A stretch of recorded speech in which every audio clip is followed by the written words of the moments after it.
The question was, in your experience, what are the best practices to keep in mind when creating SharePoint 2010 solutions with Visual Studio 2010? And Ed, can you start, and maybe Ivan can add? Okay, sure. In recent experience, I just simply find that people, what they tend to want to do is create one huge WSP out of their intranet project or whatever they're doing, and deploy it as one solution, but that will create problems in the future. So it'll help you initially, but it's not maintainable. So my best practice is to really spend your time designing your Visual Studio solution structure and your SharePoint solution structure. Take full advantage of the activation dependencies that you can have between features, that you can have between solutions, and make sure everything ties together. So a quick example is make sure that you want to deploy your content type separately from your list definition, separately from, I don't know, whatever web parts. But even then, you want to consider partitioning further, again, for whenever you run across something that is you want to isolate from a maintenance perspective or has a dependency, it should be split out further.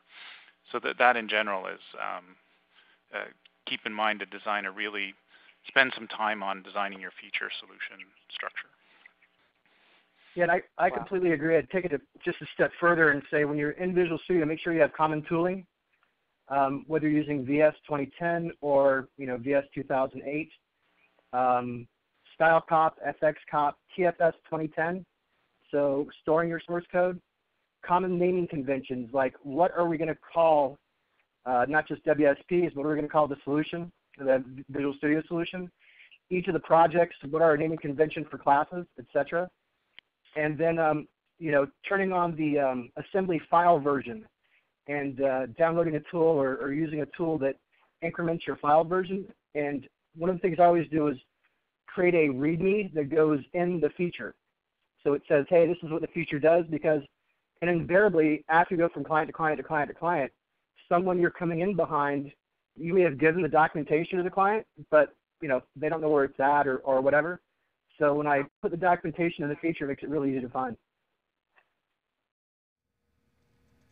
Thank you for listening to a highlighted segment of SharePoint ShopTalk. Join us live and ask your own questions every Thursday, 12:30 to 1:30 p.m. You may also join our group on LinkedIn at SharePoint ShopTalk. That's our group name.